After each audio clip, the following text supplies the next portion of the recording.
Welcome to the OFX podcast. I'm Dave Claxton, and along with me is our Wonder Woman of winning, Bethany McChesney, Sometimes. sometimes. And yeah, we were just saying, I'm back. I'm awake. I'm alive. I've survived my prison term, which wasn't really prison, just was work. But yeah, yeah, Similar.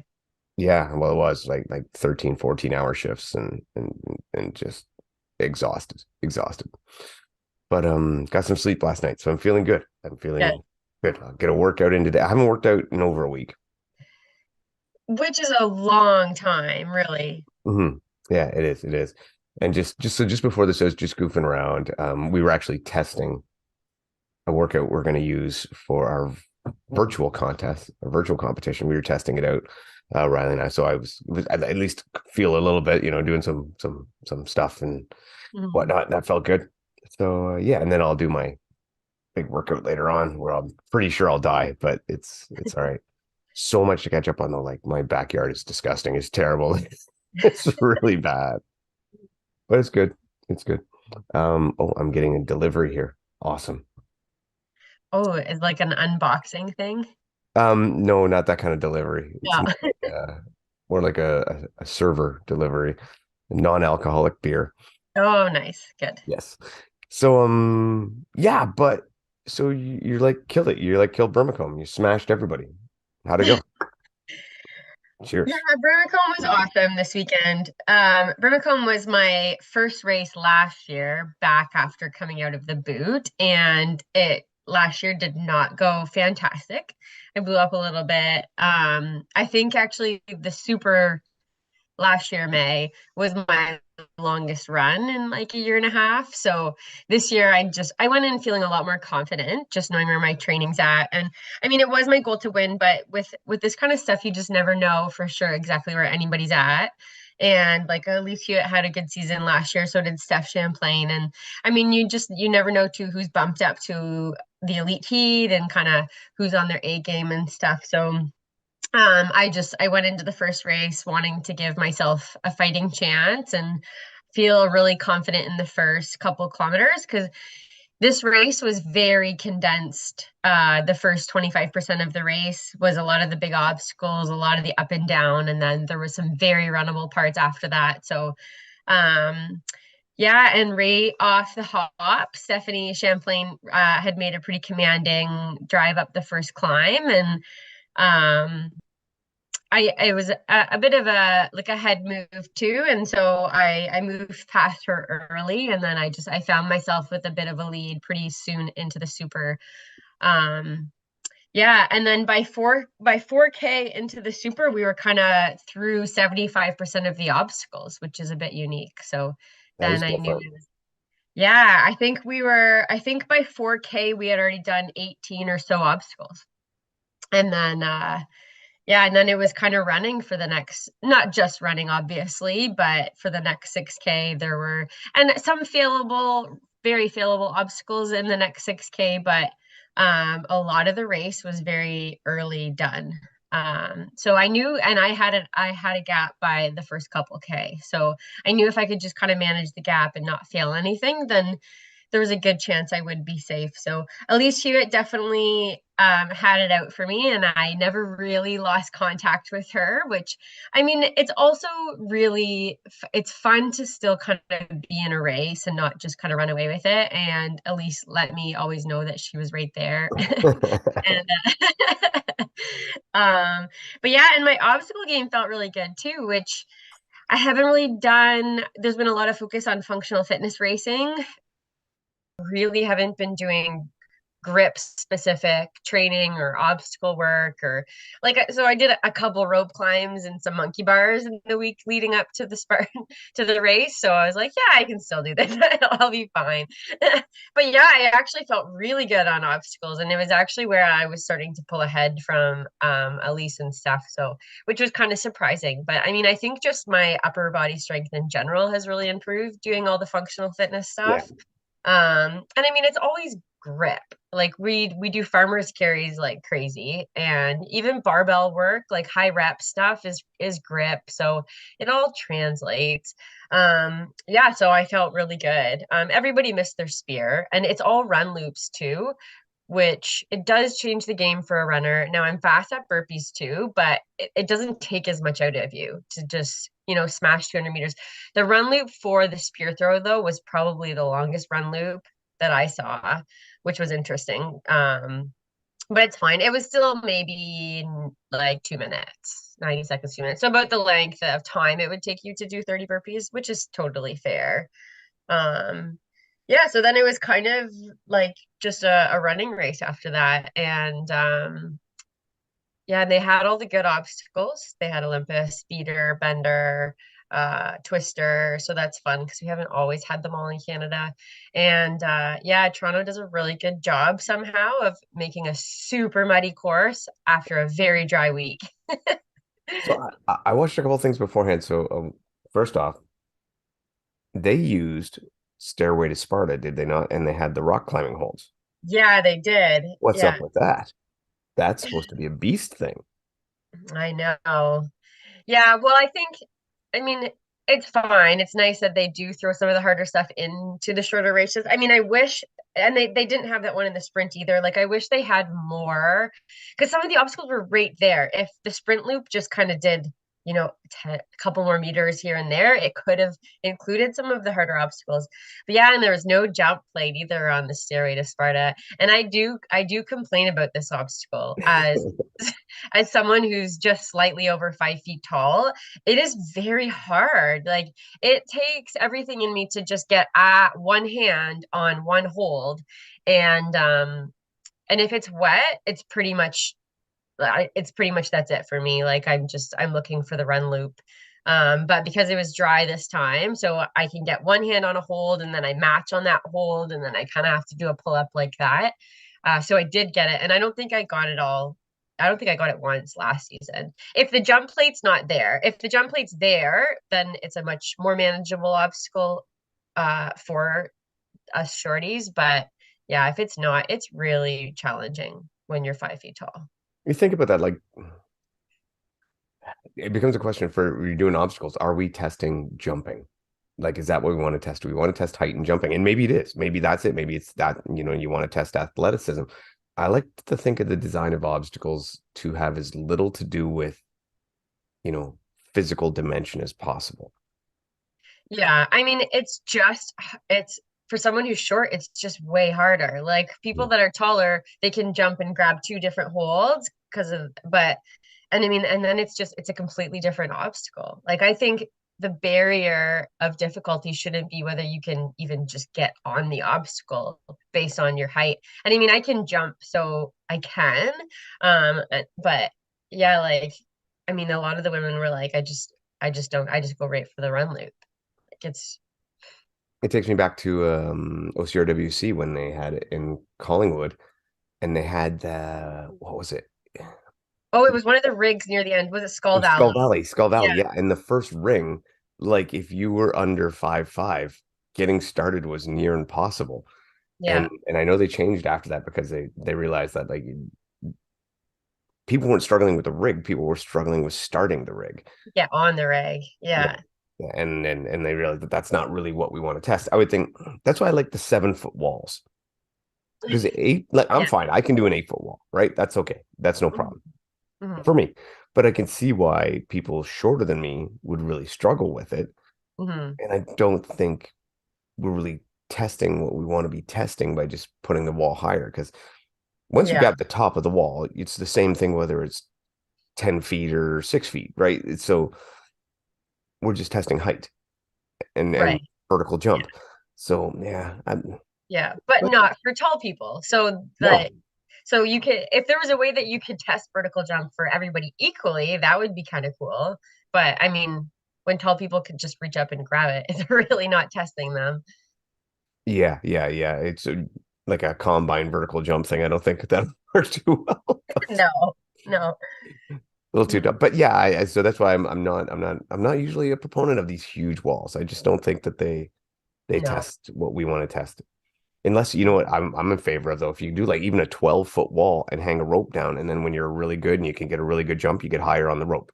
And I'm down with that, Yeah. right? Same with the warp walls too, right? And that's not just because I suck at warp walls, but it leaves it open so that it can be a benefit to those who have that athletic gift, Hmm. and yet at the same time, everyone can get through it. Yeah. So the Yeah. 4K in the beginning, like that's so backwards from every other race we do because normally they let you run to separate everybody Yeah. and Hmm. then they clump up the obstacles at the end. So, and they do that for a reason. So I don't know if you saw many open waves. Was there bottlenecking if there were that many obstacles at the beginning? Yeah, there was, and there was lineups. Because I think obviously there was two walls, but then the monkey bars was next. Hmm. And it was maybe like it was under 10 minutes into the race. So there were lineups there in the open waves. And then spear throw was next, which again, like Oh, yeah. there was lineups for spear because it takes you a little bit to kind of get into set up for that. So yeah, there were lineups at the beginning of the open waves. Yeah. But there's like lineups for spear when you put it as the last obstacle. Like yeah, I blew last time. The Yeah. lineup was pretty big. I remember Rye was volunteering there, and when I came through doing the oven mitt thing, it was a big line there, and that was Yeah. at the end. That was almost the last obstacle. I think there was that, then a crawl or something like. Right. But it Yeah. was pretty bad. So yeah, I don't know. I mean, I like that they experiment, switch it up a little bit. I think I would have enjoyed that kind of obstacle bit at the beginning. It would be Hmm. nice to go out with a lead instead of trying to claw back everything all the time. Yeah. I mean, if you're not obstacle proficient, it kind of gets some of them out of the way. So you kind of know what you're working with as far as the rest of the race. And I mean, the spear is done early, which I like because I mean, most things you're not really failing as much, but I mean, that spear throw is essentially like at this point in the season, there's a 75% chance I'm not hitting the spear. So if it's too far into the race, there's just not enough time to catch up after that. So especially in the sprint. You know what I did notice in it? So looking at the results, and like I said, you had a great run. I don't think we even said it yet, but you won both the super and the sprint for elite women, Yeah. and you did very well. So I'm looking at the super here, and what I am seeing is 12 elite women. Yeah, so which is surprising actually because that's actually not a bad number for Yeah, Canada. I was just thinking that, like, and Brimacombe Spartan's not like it's not Blue Mountain, it's not Mount Tremblant, it's not a destination race whatsoever. And Yeah. so 12 elite women. Yeah, there were a couple ladies that have bumped up to elite this year from the age group. I know there was a few girls that this was their first time racing elite, so that was really good to see. And they allowed us to start with the men too, which is nice. I like both those things. That's good. Mhm. And even then I looked at the men too, and you're looking at 21 men in elite. And again, for Brimacombe, that's not bad. Yeah, so it was a really nice starting corral actually. It's always very melodramatic when they do the aroos and stuff and there's like six women. And everyone's like, just skip this part. Woo! Yeah. I think we've ever Red Deer when there was like three. Oh yeah, the one race was Yeah, Amanda yeah. Nadeau and yeah, and one or two And other girls. Emma Cook Yeah. Clark was there. Yeah. It's like, okay, well, just the three of you. Off you go. Yeah, But just go. I'm glad they put you all together. It makes it better. And so truthfully, so you would be the one in that particular scenario that would be most affected by the start together. Did you feel it negatively affected you at all? Not at all. It's such a positive though, I think, because it gives you someone else to race. Like I was out front, but and like Elise was always kind of in my sights. I could always see her, but there's people then that you're kind of working towards. And on the second day, I made it my goal to be top 10 with the men. So it's also then you're kind of it gives you a little bit more to race instead of just being out there by yourself, sort of thing, for an hour. See, I like that. I hope they keep doing that, if especially the smaller elite waves. And I still say if we want to grow the elite waves 1,000 times, put in a cool elite medal. People will jump in there. And when the elite waves start filling back up, gate them again so that you have to qualify and it'll be worth it. It Yeah. will work. I But promise. I think the problem is though is right now they give a cool medal for age group podiums. Yes. So maybe also I was thinking about this too because so I was looking at there's only 77 age group women in all of the age groups combined on Saturday. There was 270 men. So I mean that's a big difference, but we could almost have just run all of those women together and then you do your podium and then the age groups after that because again it gives us more people to race. It kind of eliminates the fear factor of some people moving up and I mean, so when I was looking at the results too, the the top age group woman would have been fifth Yeah. in elite, and then with the men, the top age group male would have been fourth, just based on time. And who knows? Again, I mean, their times are really close. If they were racing and they're racing for a podium in elite, so I mean, if you're racing age group and you're like knocking down the doors of top five elite, you need to be moving up. Like it's so crazy to me. And actually, on the second day with the males, sorry, with the females, the top age group would have been second in women. Yeah, but so what's happening now? I mean, that's a rare case, but let's say that you talked about the guy that's like going to be fourth Mhm. or fifth because he's age group, but in age group, he's going to get another snazzy medal because he's going to podium in age group, and he's Right. And then they going do the there podiums and and, they give them a special medal. And so and a why super. would they? So why would they jump up? And that's why I say if you have had an elite medal that is just specifically for everyone in the elite wave that says you ran elite, that's different than the regular Spartan finisher medal. That would Mhm. drag people in, especially if you make it that you have to qualify like they had. So you got to qualify to earn that medal. Because I know I'm like a prime example. I have qualified in the past to run elite. I'm really not an elite, but I've qualified to do it. Had I got something cool for finishing in the back of the elite, Yeah. I would race it. But like you say, there's okay, you can get a podium in age group, or you can come, near the back of the pack at elite, and they're not giving any incentive, especially when it costs more. Yes, it does. Yeah, or I mean, or just make it that especially right now when the elite heats are so small, let's say all the age groupers under 40 or 40, probably under 45 or 50, they all just race together anyways.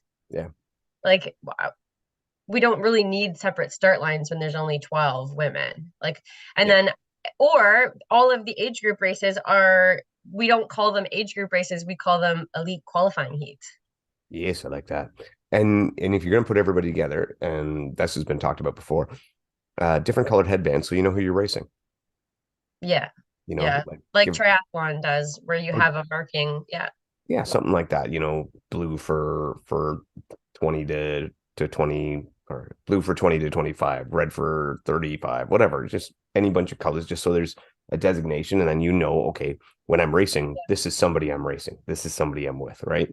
I Mhm. don't know, I think it would work. Vertical. How much was it? It was very similar to always, kind of that Oh, up. it was so little. Like we only really ran up the mountain, well, in the super like four times. It's the small one. I like bottom to top, it takes a couple minutes to run up the mountain. Yeah, and I was just thinking about it, only like four times in a super. Usually it's like four Yeah. times in a sprint. So they must have did a lot more crisscross this time.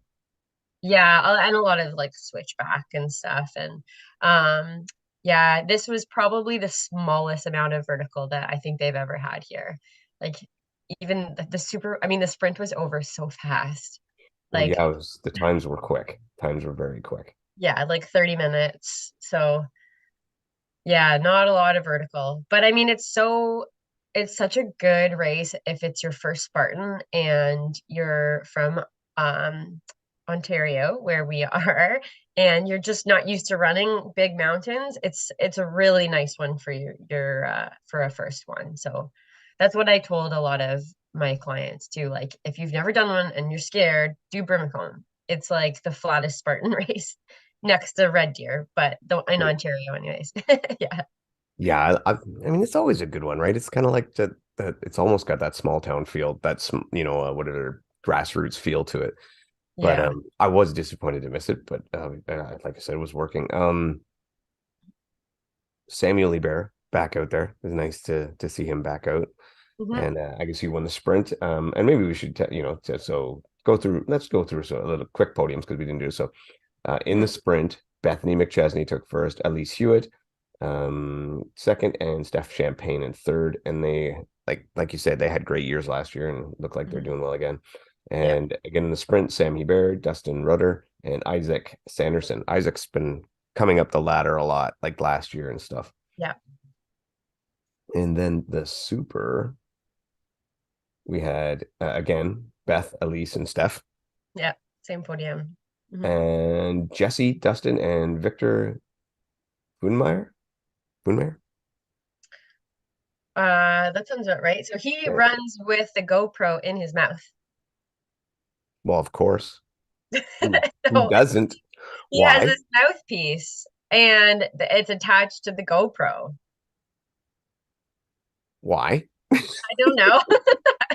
I don't know. Come up with a reason here. I got nothing. Why the hell would you do that?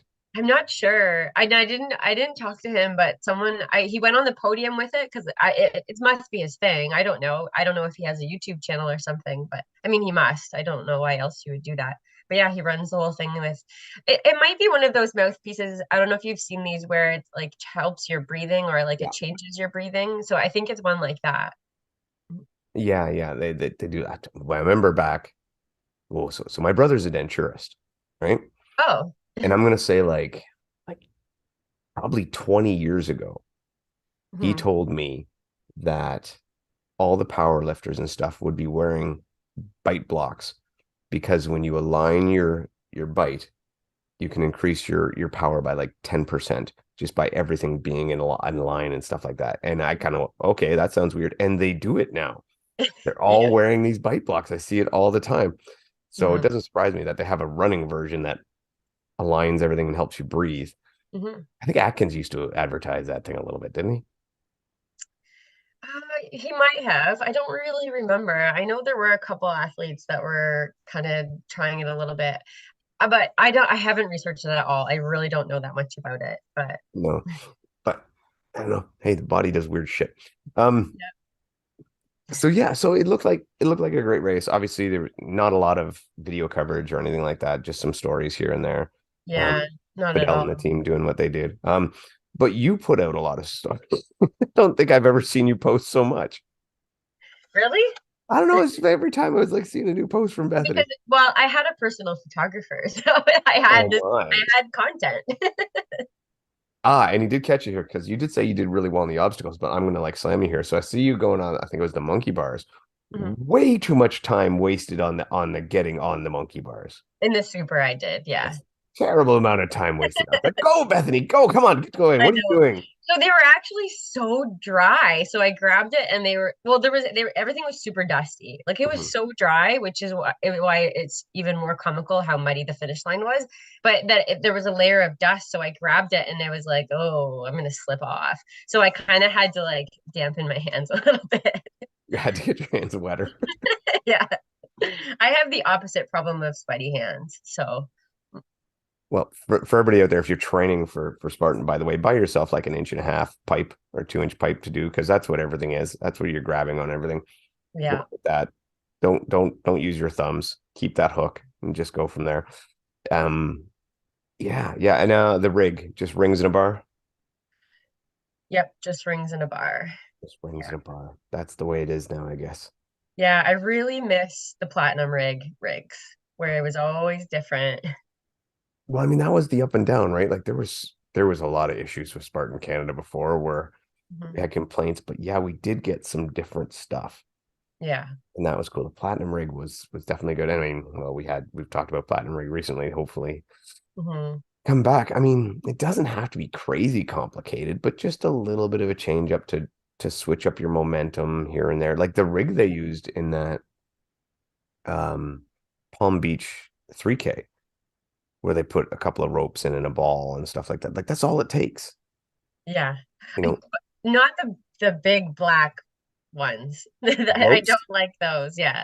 No, But like again, the balls and stuff are fine. so again, to me, when you put the ones in with a huge diameter, you're testing hand size. Yeah. You're not really testing grip, you're testing hand size. And Hmm. that's why everybody's grabbing up above is Yeah. because especially the women who tend to have smaller hands, right? It's a test of hand size. Um, they could easily use the Force 5 ones. Force 5 ones are a much better diameter and they work much better and be very good for a vertical grip test. Yeah. But yeah, I mean, even when we did the dead end ones and the course extreme ones, they had some nice little creative rigs.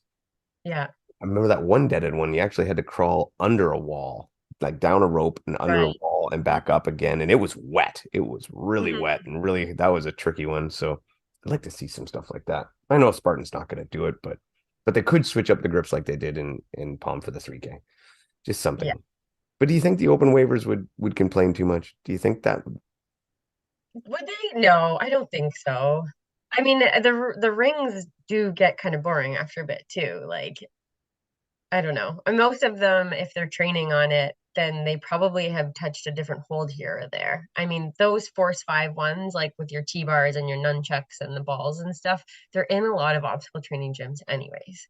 Yeah, yeah, and anything obstacle gyms, ninja gym, and they're not expensive to buy. To put like you can buy those in some straps and head down to your local park and just hang them from a set of monkey bars and practice away. And Yeah. I don't know. I do enjoy Spartan, but I'd like to see a little more creativity. I know we've been what's it kicking that horse or whatever, dead horse. I can't remember that expression right now. Beat a dead horse Yeah. for a long time. Um, and maybe they'll come up with it. But anyway, so it was a good thing. How was the turnout? Like, It didn't seem super busy. Like I've definitely been in Burmacombe before where it has. I didn't look into overall numbers or anything, but yeah, I'm not sure. That would be a good question, I think, to ask Fidel and just kind of yeah, see how they were. But I mean, it was better than last year for sure. But the one thing the last time I was at Birmingham that they did have was they had a really good food truck. And really, I think I had like poutine and a burger, and it was really good. Like it they was did have food trucks this time too. Yeah. good. It was big because the Blue Mountain food truck was lame. I think it was all vegan stuff, and it was like, I was gonna say I only remember the Beyond Meat one. and I think that's the only one they had, and I was like, I don't want to eat that. That's not for me. But Yeah, the festival area was fun. Mhm. you know, all right. So next on the calendar, what's next on our calendar? RX1. RX1 again, yes. And I'm trying. Obviously, we haven't seen the course yet, but I'm already trying to decide, and I've been thinking about this, and you can help me ponder. So I did intermediate in the first race. Want to race expert next time, right? Because that's where I feel I should be. Mhm. But or do I just go and try to win an intermediate championship? I don't know. Uh, well, I mean, it's hard to say. Like, part of me thinks you should just race elite and or expert, I Expert. mean. And I mean, if there's a movement that's just really hard, you take your time and you just get through it. Like, I think there's probably more to gain development wise from racing expert. Yeah, and I did kind of like I said after that last one, like winning the last one. I never like I didn't even post about it. I didn't do anything. I did not feel very, I was like, eh. And it's Hmm. it's not that it wasn't a good race. I had a good race with the guy, but it just I want the extra movements. I want you know, and Yeah. I've been working on it. I've been working on the shoulder mobility. I've been preparing for that snatch because that's really the only one that's going to stop me. Double Hmm. unders will slow me down, but I'll get through them. Um, Right. Yeah. Me other too. than yeah, exactly. Yeah, like 1, 2, skip a few, whatever. I'll get through it. It'll happen. But I'll just have to be quicker on some other stuff to make up for it. But yeah, I would have like when I saw the guys do the expert podium, I was like, yeah, I would have been happier third. Well, So there you go. That's like the difference between racing age group and racing elite. yeah, yeah. So yeah, that'll be good. Looking forward to that. I am enjoying the RX one. The RX one is still great. It is what it is. It's a good atmosphere. It's a lot of fun. I'm hoping better weather on the next one, but whatever. Not It wasn't not a during the super race, it elite. was fine. Yeah. During It the was race, fine racing. Yeah. but like nobody could stick around for the awards. And if it wasn't for the fact that I actually bought a cheap sweater there, I wouldn't have stuck around for the awards either because I was freezing cold. Yeah. I was shivering like convulsions. And they moved it outside. Come on, I just got warm. But that'd be good. Some other stuff that we haven't talked about yet, and I missed this. And again, this is how out of the loop I've been. But apparently for Deca Worlds, top 20. not top 12. Yeah, so you just informed me of this. This is interesting. Yeah. So I mean, I actually Ash. It was Ash who he won the last Farm Girl Deca Strong. Mhm. He messaged me and he goes, "Hey, I hear it's top 20 for Worlds." And I'm like, "Oh, that doesn't sound right."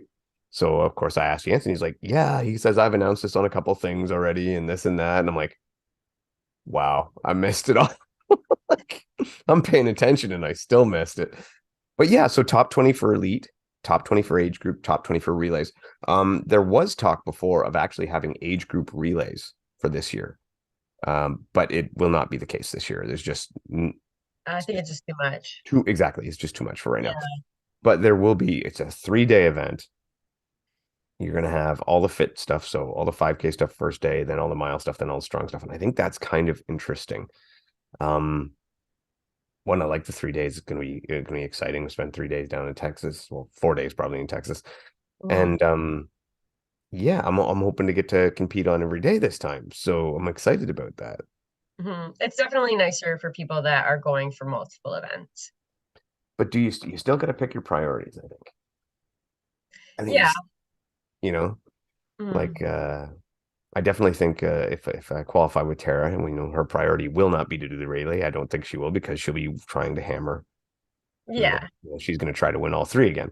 Well, not Mhm. she didn't win all three last time, but she's going to try to win all three. And I think that I kind of like that because I think what it will do is take some of the people out of the relays, and then you'll start to develop people who really just want to be teams.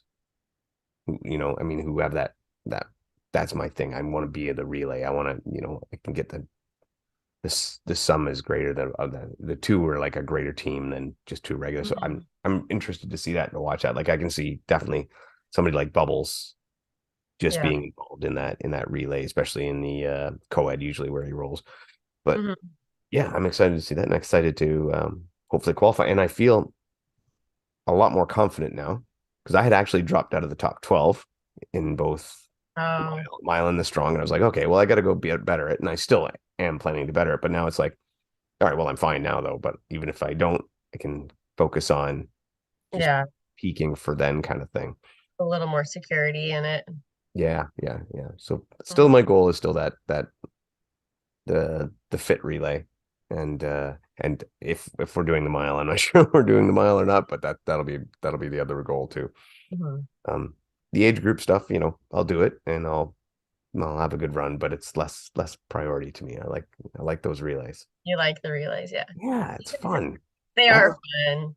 Mhm. every time I've done an event, like any of the team events I've done over the years have always been the funnest. The Platinum Rig one, these relays for this relay when we do OCRWC relay is always a highlight. It's so much fun. So Mhm. yeah, I'm looking forward to that.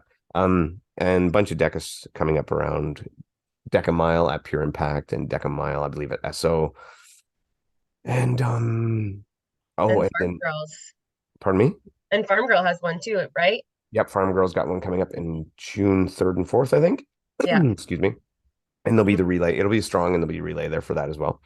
Mhm. I know a few people are talking about doing the relay for that. That's going to be a lot of fun. And I should say this, I will be teaching at Farm Girl starting very soon, now that I'm back to real world life. Out of the trenches of the night shift. It was terrible.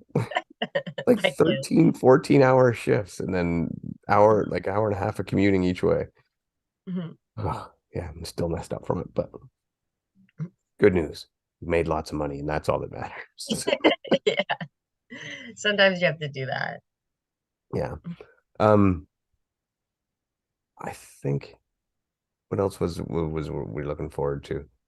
We had that coming up. We had all those decas and that. Oh yeah, and then one other one, the deca down in Toronto in York. Oh, I can't remember the name of the place. Um, I We'll don't think about it. remember. We'll think about Yeah. it. But the one in Toronto, they're having one coming up. Probably be their first event. They're deca strong. Um, and all of these things need volunteers, as always. So reach out, volunteer. Mhm. It it's a lot of fun. You're almost gonna have as much fun volunteering as you are doing the event, Mhm. cheering people on, judging, and it's a lot of fun. You'll make friends, you'll make memories, you'll enjoy it supremely. Yeah, it's a way to Um, give back. Like we love these sports, and they are only ever get by with volunteers. So give back to the sports too. yeah. And what's our next Spartan race? The next one is Tremblant, so it's in June. June is And like slammed. I know I'm not going to it because it's the same weekend as an RX one, the third one. So Tremblant is also such a terrible drive. It ends up being almost 12 hours of driving for me. So Oh yeah. yeah, it's a bit too much. Like it's one of my favorite venues when I'm there. But it's just a bit pushing that line of like how far you really want to drive in a day. Are you going to sneak down for that DECA in Illinois? Is it in Illinois or Indiana? The Because I DECA think bit, I I, might, I yeah. think it's like 5 hours for you, right? Like 4 or 5 hours. Yeah, and so that would probably be my last chance qualifier, essentially. Yeah, because you're going to go to Northeast, Yeah, and then that one, because it's the weekend after. like right after it, eh? Yeah, But which you is know, fine. It's kind of like a double peak, so yeah, but like you could almost sneak down after work Friday, get a yeah. sleep, and then race Saturday morning and get back. It wouldn't be too bad. Yeah. Yeah, that's kind of the plan. It's on the Yeah, back burner as a thought. There's just so many races, like every other weekend right now, but yeah, that's okay. and it, like you said, especially June. June's crazy. I got a, we got the RX1. I've got North Carolina, Mhm. just a ton of them. Oh, I saw something really interesting over the weekend. What's I was someone I was thinking, oh wow, imagine if we got him to come out to hybrid racing. So, Dino Chara, the defenseman for Boston Bruins, the captain for 14 years. He was with them when they won the Stanley Cup. He's the tallest, Zdeno Chara. yeah, so the tallest man to ever play in the NHL. He Yeah, moved into the ultra running world. no way. So he ran a marathon, like 3:38, not that bad. The weekend after, he ran a 50K in a 5:07 and finished like fifth or sixth, and is like all about ultra running right now. Well, okay, so back in the day, even when he played for Ottawa, like they used to go on and on. Like one, he was like one of the toughest fighters in the league too, right? Like he's Mhm. not just a big tall guy; he's a brute. Like he's a Yeah, big, strong guy. But he was big into wrestling and everything. His father was like a Olympic level wrestler, and he trained a lot of wrestling and whatnot. That guy is jacked. yeah, Like he's been jacked forever, and I would love to see him try to pull off a high rocks or something like that. Like yeah. because Yeah. he was playing at He was like, taller than the skier though. oh yeah, because he was 6'8". He's 6'9". 6'9", 6'9". Okay, so Yeah, 6'9". Because I remember them saying he's over 7 foot with his skates on. So yeah, yeah, yeah. he would be pretty much taller than the skier. So, but I mean, imagine the power he could pull on that rower. And that I He guarantee, and his legs. They would yeah, be- but I guarantee they were using the rower for training when he was competing, like when he was playing in the NHL. Mhm. And probably not the skier, but the rower. And I'd love to see him on that bike in Oh deck. yeah, He could like the power in that guy's legs from all the yeah, years of 45-second shift, all you got and come off like yeah. what could Chara do on 25 Colin bikes? I'm yeah, Oh, I bet he could be around the 20-second marker like Ryan Corning. I think he mhm. could be up there. I mean, what he could do with the rest, I don't know. But Yeah, we need to see him in a Deca or High Rocks. oh, that would be fun. That would be really, really cool. Yeah, Ultra though for Zeta, yeah, he's always been a guy like he just very competitive, very, very athletic. yeah. Well, and I mean, to think too, like he just retired last Yeah. year, and then he obviously he's not done feeling in the competitive world. Like to then just shift, okay, now I'm going to start crushing marathons and ultras. Like so, there's obviously still a lot more athletic life left in him. So who knows? And he's like mid 40s, I think. He's similar age to me. Yeah, like 44. Yeah, a Yeah, little younger than I am, yeah, because yeah, I mean, but wow. I mean, 20 something years in the NHL and still, has his body's working fine. So that says a lot about the athlete. Yeah, he did quit because he was damaged goods. He quit because it was getting a little fast for him. But I mean, Yeah. he's 44 and he was never the fastest skater to begin with. So Mhm. Yeah, oh, that's a good call. I wonder who else would be interesting to see. That would be good. I'd love to see him. Then you just start thinking about different guys you'd like to see out there and Yeah. power through it and different, you know. Hmm. I would love to see some of those.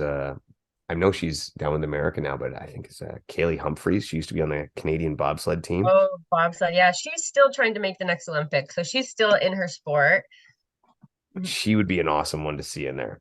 Oh yeah, talk about powerful legs. Yeah. Yeah, or like a Lola Jones, but she's also trying to get another Olympics essentially. So That would be great. Yeah. I mean, different to see some of those cool people come in. Never know, never know. Um, their foot in this world for a little bit.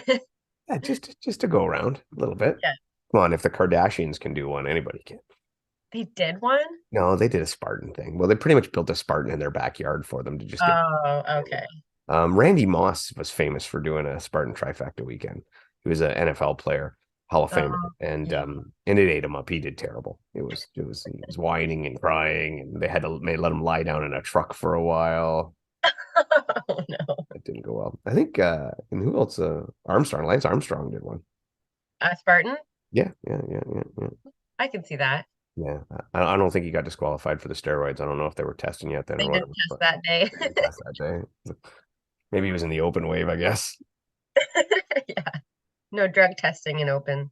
Yeah. And I think everything's finalized for High Rocks too. So we're gonna have to do a big High Rocks episode soon because everything is set there and it looks like it's gonna be a great race. Hmm. Still hate the qualifying format, but it'll be a good race and definitely look forward to seeing Hunter and Kent go at it again. Yeah, and did you see that little clip there that Kent reposted of Diaz, I did, and I was looking to try to find where like I don't even know what the full interview. interview? Yeah, I'd love to see it. And Quite a bold statement. I think he just lit a little bit more of a fire under Kent though. yeah, but like Diaz doesn't really know the sport.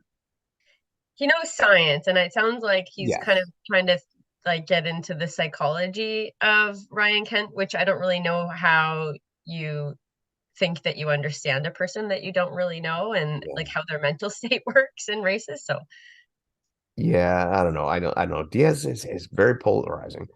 And mhm, he's got some interesting theories and he has helped a lot of people, so you can't argue with that.